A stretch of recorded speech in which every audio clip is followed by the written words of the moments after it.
आजकल बैंकिंग मतलब ज्यादातर ऑनलाइन ही हो गई है ना? पैसे भेजना, बिल भरना, सब कुछ। हाँ बिल्कुल, फोन से, कंप्यूटर से, सब यहीं से हो रहा है। लेकिन क्या हम इसे मतलब सुरक्षित तरीके से इस्तेमाल कर रहे हैं?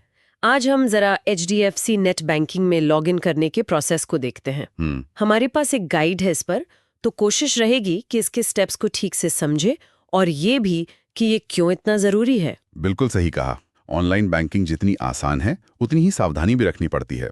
देखा जाए तो सही और सेफ तरीके से लॉगिन करना ही पहला कदम है आपकी जानकारी और पैसों को सुरक्षित रखने का। हाँ, तो चलिए देखते हैं कैसे होता है ये। तो पहला कदम क्या है? गाइड कहता है कि HDFC बैंक की ऑफिशियल मतलब असली वेबसाइट पर जाना है, www.hdfcbank.com। हाँ, ये बहुत जरूरी है। आजकल नकली वेबसाइट्स का बड़ा चक्कर है। सही। तो पक्का करना है कि हम सही जगह पर हैं। वेबसाइट के होम पेज पर ही नेट बैंकिंग सेक्शन दिखेगा, फिर लॉगिन बटन। बिल्कुल। और एक बात और, किसी ईमेल या मैसेज वाले लिंक से सीधे लॉगिन पेज पर कभी नहीं जाना चाहिए। हमेशा एड्रेस टाइप करें या बुकमार्क यूज करें। अच्छा पॉइंट है। हाँ, वेबसाइट पर पहुंचकर आपको चुनना होगा कि खाता पर्सनल है या कॉर्पोरेट। दोनों के लिए रास्ते थोड़े अलग हो सकते हैं। ओके, तो ग्राहक का टाइप चुन लिया, फिर आती है कस्टमर आईडी की बारी। ये कहाँ मिलेगी? कस्टमर आईडी वो तो बैंक से जो वेलकम किट मिलती है ना, उसमें होती है, या फिर चेकबुक पर। अच्छा, चेकबुक पर भी? हाँ, या अकाउंट स्टेटमेंट पर भी मिल जाती है। इसे संभाल कर रखना चाहिए।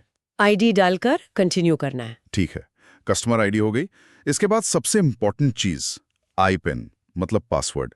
ये क्या सिर्फ पासवर्ड ही है? हाँ, ये नेट बैंकिंग का मेन पासवर्ड ही है।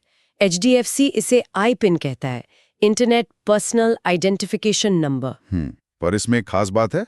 अगर कोई पहली बार यूज कर रहा है तो बैंक एक टेम्पररी आईपिन देता है। अच्छा। हाँ, तो पहली बार लॉगिन करते ही उसे बदलकर अपना नया स्ट्रॉन्ग पासवर्ड बनाना बहुत जरूरी है। बहुत ही ज्यादा। हाँ, वो तो है, सुरक्षा के लिए। और जाहिर है इसे किसी से शेयर नहीं करना है। बिल्कुल नहीं। ये तो आपकी ऑनलाइन तिजोरी की चाबी है, समझिए। सही कहा। इसके बाद सुरक्षा की एक और लेयर आती है, OTP, वन टाइम पासवर्ड। ये क्यों? सिर्फ आईपिन काफी नहीं है? अच्छा सवाल है। आजकल देखिए, ज्यादातर बैंक्स 2 फैक्टर ऑथेंटिकेशन इस्तेमाल करते हैं। हाँ, सुना है। तो आईपिन वो है जो आप जानते हैं, और OTP वो है जो आपके पास आता है आपके रजिस्टर्ड मोबाइल नंबर पर या कभी-कभी ईमेल पर भी। अच्छा। इससे पक्का हो जाता है कि लॉगिन करने वाले आप ही हैं। मान लीजिए किसी को आपका आईपिन पता चल भी गया, तो भी वो बिना OTP के लॉगिन नहीं कर सकता। समझ गए, मतलब डबल सेफ्टी। बिल्कुल। हाँ, कभी-कभी नेटवर्क ना हो तो OTP आने में थोड़ी दिक्कत हो सकती है, पर सुरक्षा के लिए बहुत बहुत जरूरी है। OTP डालने के बाद ही लॉगिन पूरा होता है। और फिर आप पहुंच जाते हैं अपने नेट बैंकिंग डैशबोर्ड पर। हाँ जी, डैशबोर्ड पर, जहाँ से फिर सारे काम होते हैं। बैलेंस चेक करना, पैसे भेजना, बिल पेमेंट, FD खोलना, बहुत कुछ।